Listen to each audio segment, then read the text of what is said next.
क्या आपको पता है कि नर और मादा मधुमक्खी संभोग कैसे और कहां पर करते हैं, और संभोग के बाद नर मधुमक्खी क्यों मर जाती है?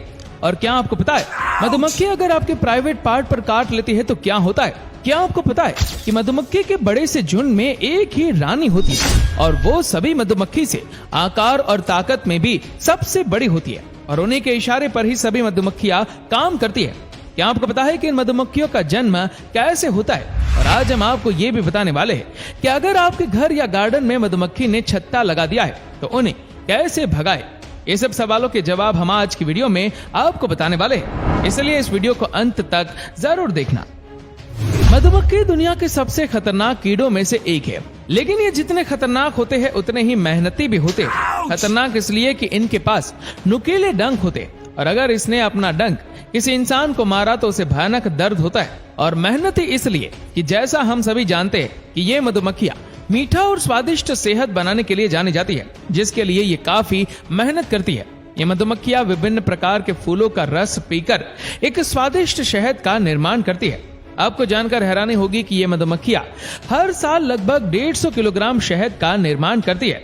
और अगर बात करें इनके परिवार की तो इनके एक छत्ते में लगभग 20,000 से 50,000 मधुमक्खियां रहती है, जिसमें 500 से 600 नर मधुमक्खी होती है और इस छत्ते में सिर्फ एक ही रानी होती है जो इनसे आकार और ताकत में बड़ी होती है और इसीलिए ये इन सब मधुमक्खियों पर राज करती है।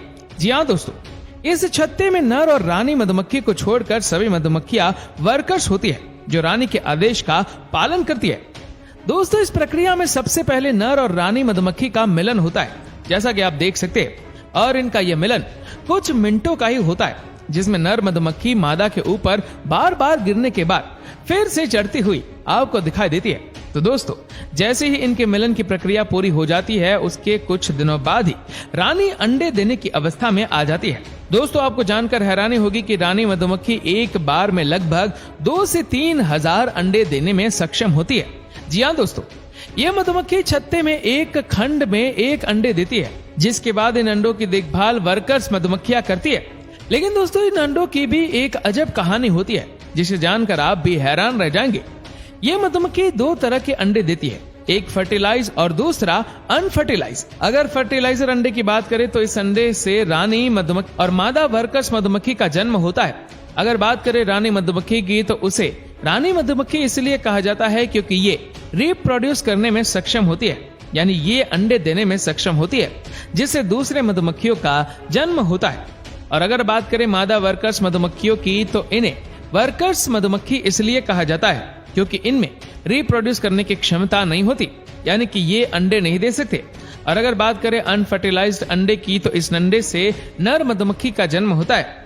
दोस्तों, जैसे ही इनके अंडे 3 दिनों के हो जाते हैं उसके बाद ये लार्वा में बदल जाते हैं और जैसे ही ये लार्वा में बदल जाते हैं उसके बाद ये वर्कर्स मधुमक्खियां इन्हें स्पेशल जेली खिलानी शुरू कर देती है, जिससे इनका विकास तेजी से बढ़ने लगता है।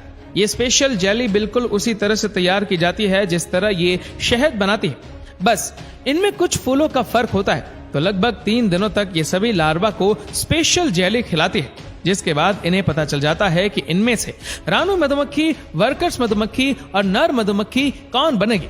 तो जैसे ही इन्हें इस चीज का पता चल जाता है उसके बाद ये सिर्फ रानी मधुमक्खी बनने वाले लार्वा को ही स्पेशल जेली खिलाती है, जिससे उसका विकास तेजी से हो सके, और मादा वर्कर मधुमक्खी और नर मधुमक्खी को ये अपना शहद ही खिलाती है।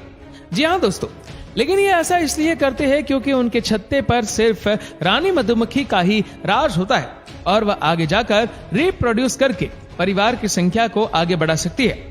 और इसीलिए रानी मधुमक्खी वाले लार्वा को विशेष पौष्टिक भोजन खिलाकर ताकतवर बनाया जाता है। तो जैसे ही इन लार्वा को 6 दिन पूरे हो जाते हैं उसके बाद इन खंडों को मोम की परत से बंद कर दिया जाता है, जिसके बाद लार्वा अंदर से पुपा बनाना शुरू करते हैं, जैसा कि आप इस वीडियो में देख सकते हैं। और लगभग 16 दिनों बाद रानी मधुमक्खी मूंग की परत को तोड़कर बाहर आती है, जैसा कि आप यहाँ देख सकते हैं। और इस तरह रानी मधुमक्खी का जन्म होता है और लगभग 22 दिनों के बाद वर्कर्स मधुमक्खी का जन्म होता है और 24 दिनों बाद नर मधुमक्खी का भी जन्म हो जाता है, जिसके बाद ये कुछ ही दिनों में मिलन के लिए तैयार हो जाते हैं और फिर से मिलन कर ये अपने जीवन चक्र की प्रक्रिया को शुरू करते हैं। और अगर बात करें इनके जीवन काल की तो वर्कर्स मधुमक्खी का जीवन काल 6 हफ्तों का होता है जिसमें ये अंडों की देखभाल, छत्ते का निर्माण, शहद का निर्माण और छत्ते की सुरक्षा जैसे कार्य को अंजाम देती है। और अगर बात करें नर मधुमक्खी की तो उसका जीवन काल 20 हफ्तों का होता है, जिसमें इसका सिर्फ एक मुख्य काम होता है और वह है रानी मधुमक्खी से मिलन करना, जिसके बाद नर मधुमक्खी की मौत हो जाती है, क्योंकि मिलन के दौरान यह नर अपना सारा स्पर्म रानी के शरीर में ट्रांसफर कर देता है, जिसके कारण उसके शरीर की सारी शक्ति खत्म हो जाती है, जिसके कारण उसकी मौत हो जाती है। और अगर बात करें रानी मधुमक्खी की तो उसका जीवन काल लगभग 5 वर्षों का होता है, जिसमें ये अपनी पूरी जिंदगी छत्ते पर राज करती है और नर से मिलन कर अपने परिवार की संख्या को बढ़ाती जाती है। और इस तरह छत्ते में रहने वाली सभी मधुमक्खियां एक रानी मधुमक्खी की ही संतान होती है। अब आप लोगों में से बहुत से लोग ये भी सोच रहे होंगे कि एक छत्ते में तो सिर्फ एक ही रानी होती है, लेकिन जब वह अंडे देती है तो उसमें कुछ रानी मधुमक्खियां भी पैदा होती है, तो फिर उनका क्या होता है? तो आपको बता दूं कि जैसे ही छत्तों में दूसरी रानियों का जन्म हो जाता है, उसके बाद वह रानियां एक एक करके छत्ते को छोड़कर चली जाती है और उसके साथ कुछ वर्कर्स और नर मधुमक्खियां भी चली जाती है, जिसके बाद वह सभी कहीं दूर अलग अपना छत्ता बनाकर वहां मिलन कर अपना परिवार आगे बढ़ाती है। अब बात करते हैं मधुमक्खियों के छत्ते के बारे में। कई बार ऐसा होता है कि आप कुछ दिनों के लिए घर से बाहर जाते हैं और वापसी में देखते हैं कि घर में मधुमक्खियों ने छत्ता लगा दिया है। और कई बार आपके घर में रहते हुए भी मधुमक्खियां अपना छत्ता लगा लेती है, जो आपके लिए मुसीबत का सबब बन सकता है, क्योंकि मधुमक्खियां काफी खतरनाक होती है। अगर ये डंक मार दे तो आपको असहनीय दर्द से गुजरना पड़ सकता है। इसलिए अगर आपके घर में भी मधुमक्खियों ने छत्ता लगा लिया हो तो जल्द से जल्द आप इसको हटाने की कोशिश करें, लेकिन इसको हटाने के लिए आपको कुछ तरीके आजमाने होंगे। मधुमक्खियों से छुटकारा पाने के लिए आप धुएं का इस्तेमाल कर सकते हैं। इसके लिए आप उपला, लकड़ी, कार्डबोर्ड या कागज को जलाकर उनके छत्ते के नीचे की ओर रख दे।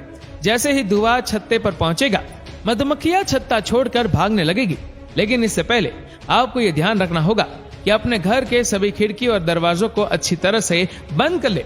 मधुमक्खियों को छत्ता छोड़ने में कुछ घंटों का समय लग सकता है। इसके अलावा मधुमक्खियों को घर से बाहर निकालने के लिए आप विनेगर की मदद ले सकते हैं। इसके लिए आप किसी स्प्रे बोतल में आधा विनेगर और आधा पानी मिला ले, फिर दूर से इस मिश्रण का छिड़काव मधुमक्खियों के छत्ते पर कर दे। इससे मधुमक्खियां छत्ता छोड़कर भाग जाएगी। दालचीनी का उपयोग भी आप मधुमक्खियों को भगाने के लिए कर सकते हैं। इसके लिए आप दालचीनी को किसी कागज या बर्तन में जलाकर मधुमक्खियों को छत्ते के नीचे रख दे। मधुमक्खियां दालचीनी की गंध पसंद नहीं करती है, इसलिए जब इसका धुआं छत्ते पर पहुंचेगा तो मधुमक्खियां अपने आप भाग जाएंगी। इसके लिए आप दालचीनी का पाउडर भी छत्ते पर छिड़क सकते हैं, या फिर पानी में दालचीनी का पाउडर घोलकर इसको भी छत्ते पर स्प्रे कर सकते हैं। दोस्तों, हर बार हम आपको रहस्य से जुड़े वीडियो ही दिखाते आए हैं, लेकिन आज हमने आपको कुछ नया दिखाने का प्रयास किया है। इसलिए मधुमक्खी का ये वीडियो आपको कैसा लगा हमें नीचे कमेंट करके जरूर बताएगा। और इस वीडियो को आप अपने तक सीमित ना रखें, आप इसे शेयर करें फेसबुक पर, व्हाट्सएप पर, यूट्यूब पर। और ऐसे ही और भी इंटरेस्टिंग वीडियोस को यूट्यूब पर देखने के लिए नीचे कमेंट सेक्शन में लिंक दी गई है, जिसके ऊपर क्लिक करके हमारे चैनल को आप सब्सक्राइब करें और बेल आइकन दबाएं, ताकि हमारे हर लेटेस्ट वीडियो की अपडेट आपको मिलते रहे सबसे पहले। और आप हमारे फेसबुक पेज को फॉलो करना मत भूलना। धन्यवाद।